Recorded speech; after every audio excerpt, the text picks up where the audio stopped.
நேயர்கள் எல்லாருக்கும் வணக்கம். இந்த வீடியோவில் சோபக்கிருது வருடம் ஆவணி மாதத்துக்கு உண்டான ராசி பலன் அப்படிங்கிறது தான் நம்ம பார்க்க போகிறோம். அதாவது ஆவணி மாதம் அப்படின்னா சிங்கம் மாதம், மாதங்கள் எல்லாத்துக்கும் அரசன் அப்படின்னு சொல்லப்படுறது. ஏன் அப்படின்னா கிரகங்களோட ராஜா சூரியன் சன்னோட சொந்த வீடான சிம்ம ராசியில் ஆட்சி பெற்று உட்காந்துருக்கக்கூடிய மாதம்தான் இந்த ஆவணி மாதம் அப்படிங்கிறது. இந்த ஆவணி மாதம் அப்படின்னு பார்த்திங்கன்னா விநாயக பெருமான் அவதரித்த மாதம். திருமால் தன்னோட மிக சிறந்த அவதாரங்களான கண்ணன் அவதாரம், வாமன அவதாரம் எல்லாத்தையும் எடுத்ததும் இந்த ஆவணி மாதத்தில் தான். அப்போ இந்த மாதத்தில் விநாயகர் சதுர்த்தி வரும், கிருஷ்ண ஜெயந்தி வரும், வாமனர் ஜெயந்தி வரும், இப்படி பலவிதமான பண்டிகைகளும் வரக்கூடிய மாதம். அப்படிப்பட்ட மாதத்தோட கிரக அமைப்புகள் அப்படின்னு பார்த்திங்கன்னா கிரகங்களோட ராஜா சூரியன் சிம்ம ராசியில் ஆட்சி பெற்று உட்கார போகிறாரு. அதோட செவ்வாய் பார்த்திங்கன்னா மாத தொடக்கத்தில் ரிஷபத்தில் குருவோடு இருந்துக்கிட்டு 10ஆம் தேதி மிதன ராசிக்கு போகிறாரு.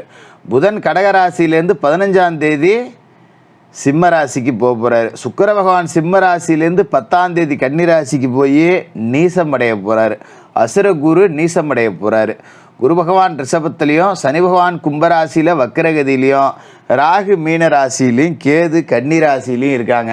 இதான் இந்த மாதத்துக்கு உண்டான கிரக அமைப்புகள், ராசி மாற்றங்கள். இதில் வக்ரகதி, நீசநிலை, ஆட்சி எல்லாமே இருக்குது.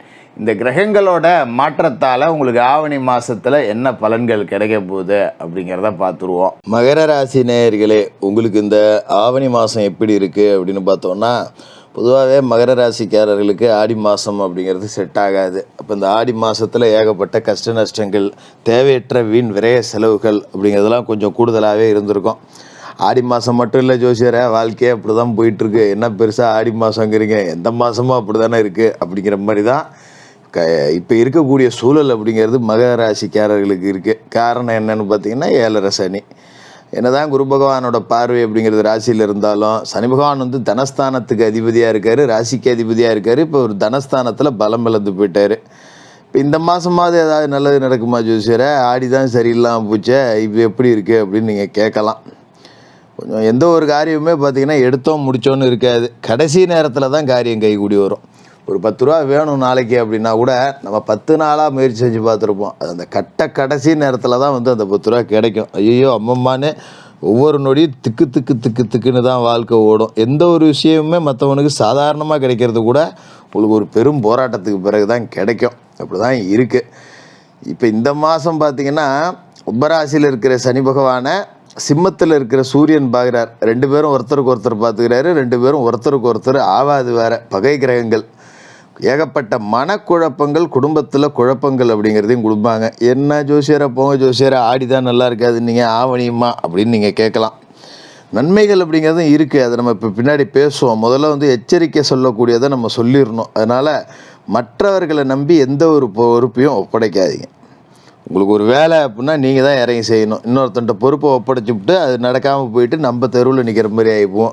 அதுமாதிரி ஆஃபீஸில் ஒரு இடத்துல வேலை செய்கிறோம் அப்படின்னா நம்மளோட வேலையை யாரையும் நம்பி ஒப்படைக்க கூடாது. நம்ம வேலையை நம்ம தான் செய்யணும். யாராவது ஒருத்தன்ட்ட ஒப்படைச்சி அவன் ஏதாவது தப்பாக செஞ்சு வச்சுட்டா கூட நம்ம மேலதிகாரிகிட்ட பாட்டு வாங்குற மாதிரி ஆகிப்போயிடும். கவனமாக இருந்துக்கணும். அதோட எந்த ஒரு சூழல்லையும் அமைதி அப்படிங்கிறது ரொம்ப கடைப்பிடிக்க வேண்டிய ஒன்றா இருக்கும். பொதுவாகவே மகர ராசிக்காரர்கள் வந்தால் பார்த்துக்கலாம், போ எவ்வளோ பார்த்துட்டோம், அதை பார்க்க மாட்டோமா அப்படிங்கிற மாதிரியான மனநிலை உள்ளவர்கள் தான்.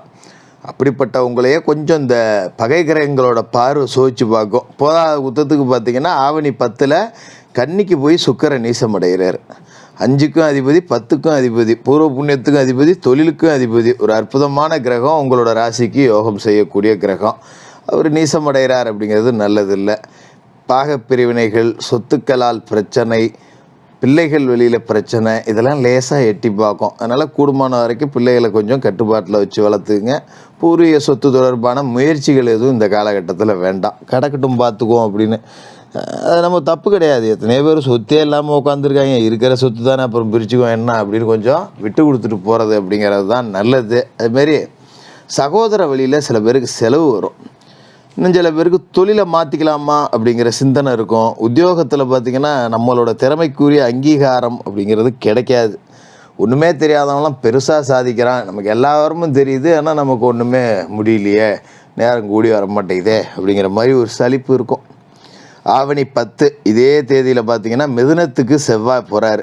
ராசிக்கு 4க்கும் 11க்கும் அதிபதியான செவ்வாய் 6க்கு போகிறார். அப்படிங்கும்போது உத்தியோகத்தில் எதிர்பார்த்த முன்னேற்றம் இருக்குது. இதான் கெட்டதுலேயே ஒரு நல்லது அப்படிங்கிறது. செவ்வாய் இப்போ நமக்கு சாதகமாக பல வேலைகள் அப்படிங்கிறத செய்வார். உத்தியோகத்துலேயும் பார்த்திங்கன்னா முன்னேற்றம் இருக்கும். வேலை செய்கிற இடத்துல பங்குதாரர்கள் சேர்ந்துக்கிறேன் அப்படின்னு யாராவது வருவாங்க. தொழில் நடத்துகிறவங்களுக்கு ஒரு பொற்காலம். நம்ம செய்கிற தொழிலை விரிவு செய்யலாமா அப்படின்னு சிந்திக்க தொடங்குவீங்க. அந்த முயற்சியிலையும் ஆர்வம் பிறக்கும். மாரி வெளிநாட்டில் உள்ள நிறுவனங்கள்லேருந்து உங்களுக்கு வேலை செய்கிறதுக்கான அழைப்புகள் வந்தால் கூட ஆச்சரியப்படுறதுக்கு இல்லை. பெற்றோர்களுக்கு பெருமை சேர்க்கக்கூடிய வகையில் உங்களோட வளர்ச்சி அப்படிங்கிறது இருக்கும். பார்த்திங்கன்னா சொந்த பந்தத்திலேயே இதெல்லாம் எங்கே வேலைங்க போகுது அப்படின்னு நம்ம எப்படா கீழே விழுவோன்னு பார்க்கறதுக்கு ஒரு கூட்டமே காத்துக்கிட்டு இருந்திருக்கோம். இப்போ சூழல் அப்படிங்கிறது அப்படி தான் இருக்குது. 7.5 சனி போட்டு வாட்டி வச்சிருச்சா நமக்கே 10 ரூபா பிரச்சனை, எங்கே போனாலும் நமக்கு பேரிடியாக தான் உழுவுது. அப்படிங்கிறப்ப நம்ம கீழேயே கிடந்தால் தான் நல்லா இருக்கும்னு சொந்த பந்தம்லாம் ரொம்ப சந்தோஷமாக நினச்சிக்கிட்டு இருப்பாங்க. ஆனால் அவங்கள எல்லாம் தூக்கி சாப்பிட்ற மாதிரி மூக்கில் விரல் வைக்கிற மாதிரி ஒரு வளர்ச்சி அப்படிங்கிறது உங்களோட சொந்த தொழிலில் இருக்க போகுது.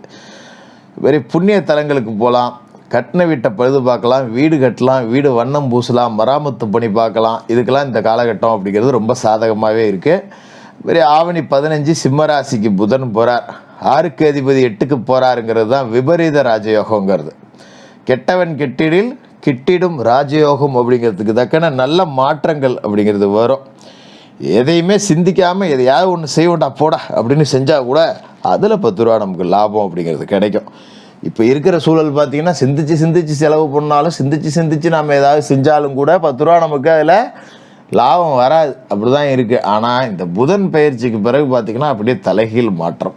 அதுமாதிரி மாமா மச்சான் வழியில் மைத்துனர் வகையில் நிறைய மங்கள நிகழ்ச்சிகள் நடக்கும். உத்தியோகத்தில் பணி நிரந்தரம் பற்றிய தகவல்கள் வரும். பெரிய அளவில் உங்களோட துறையில் சாதித்த நபர்கள்லாம் உங்களை அழைச்சி பேசக்கூடிய அளவுக்கு ஒரு வாய்ப்பு அப்படிங்கிறது கிடைக்கும். அதை பற்றிங்க இப்போ இந்த காலகட்டத்தில் கிடைக்கக்கூடிய வாய்ப்பை நீங்கள் பிடிச்சிக்கிட்டிங்கன்னா வாழ்க்கையில் செட்டில் ஆகிடலாம். அப்படி ஒரு அமைப்பு அப்படிங்கிறது இருக்குது. மாதிரி பொது வாழ்க்கையில் இருக்கிறவங்களுக்கு புகழ் கூடும். உத்தியோகத்தில் உள்ளவர்களுக்கு உயரதிகாரிகள் நிறைய நுணுக்கங்களை சொல்லி கொடுப்பாங்க. நம்ம நிறைய விஷயங்கள் இந்த மாதத்தில் தெரிஞ்சுக்குவோம். இதுவே நமக்கு ஒரு பெரிய வெற்றி தான். பொதுவாகவே மகர ராசிக்காரர்கள் புது விஷயங்களை தேடி படிக்கிறதுல ஆர்வம் கொண்டவர்களாக தான் இருப்பீங்க. உங்களோட எண்ணத்துக்கு தகுந்த மாதிரியே நிறைய புது விஷயங்கள் கற்றுக்கக்கூடிய வாய்ப்பு அப்படிங்கிறது இருக்குது. கலைத்துறையில் அப்படின்னு பார்த்தீங்கன்னா குரு, சுக்கிரன், புதன், ராகு 4 கிரகங்களுமே கலைத்துறையில் ஆதிக்கம் உள்ள கிரகங்கள் தான். ஓரளவுக்கு இது எல்லாமே நல்லா இருக்குது அப்படிங்கிறதால வருமானம் உயரக்கூடிய வாய்ப்பு. குறிப்பாக பார்த்திங்கன்னா நடிகர்கள், நடிகைகள், விநியோகஸ்தர்கள், உரிமையாளர்கள் இவங்க எல்லாத்துக்குமே ஒரு வளர்ச்சி அப்படிங்கிறது இருக்குது. மாணவர்களுக்கு இந்த மாதம் பார்த்திங்கன்னா கல்வித்துறைக்கு அதிகாரம் கொண்ட கிரகங்கள் நல்லா இருக்குது அப்படிங்கிறதால பள்ளிக்கூடத்தில் இல்லை கல்லூரிகளில் மதிக்கப்படக்கூடிய ஒரு மாணவராக நீங்கள் இருப்பீங்க. எல்லாராலையும் பாராட்டப்படக்கூடிய வாய்ப்பு, பெரிய அளவிலான விளையாட்டு போட்டிகளில் கலந்துக்கிட்டு சாதனை படைக்கக்கூடிய வாய்ப்பு அப்படிங்கிறது எல்லாமே இருக்குது. விவசாயிகளுக்கு அப்படின்னு பார்த்திங்கனாலும் செவ்வாய் சாதகமாக தான் இருக்கார். நல்லபடியாக இருக்கும். பூமிகாரகன் நல்லாவே இருக்கார். அப்படிங்கிறதால நல்ல உரம் கிடைக்கும், இடுபொருட்கள் கிடைக்கும், தண்ணீருக்கு பஞ்சம் இருக்காது, விளைச்சல் சூப்பராக இருக்கும். விளைஞ்ச பொருளுக்கான விற்பனை விலை அப்படிங்கிறதும் கூட ரொம்ப சரியாகவே இருக்கும். அதனால் விவசாயிகளுக்கும் இது ஒரு பொற்காலம் அப்படின்னே சொல்லிடலாம். வாக்குஸ்தானத்தில் சனி வக்கரத்தில் இருக்கிறதால நண்பர்கள் உறவுகளுக்கு சக்திக்கு மீறின வாக்குறுதி கொடுக்காது. என்னால் இது முடியும் அப்படின்னா முடியும், இல்லைன்னா முடியாதுன்னா முடியாது அப்படின்ட்டு போங்க. அதுதான் நல்லது. ஆவணி 16ஆம் தேதி ராத்திரியிலேருந்து 19ஆம் தேதி காலை வரைக்கும் சந்திராஷ்டமம் இருக்குது. அப்படிங்கிறதால இந்த நாட்களில் முக்கிய முடிவுகள், சுபகாரிய பேச்சுவார்த்தைகள், பயணங்கள் இதெல்லாம் தவிர்த்துருங்க. சனிக்கிழமையில் சனி பகவானுக்கு எழுதி முயற்றுங்க. சனிக்கிழமை அனுமன் வழிபாடு செய்யுங்க. மாற்றுத்திறனாளிகளுக்கு உங்களால் முடிஞ்ச உதவிகள் செய்யுங்க. இந்த ஆவணி மாதம் ரொம்ப காலத்துக்கு பிறகு ஒரு நல்ல மாற்றத்தை கொடுக்கக்கூடிய மாதமாக இருக்கும். மகர ராசிக்காரர்களுக்கு வாழ்த்துக்கள்.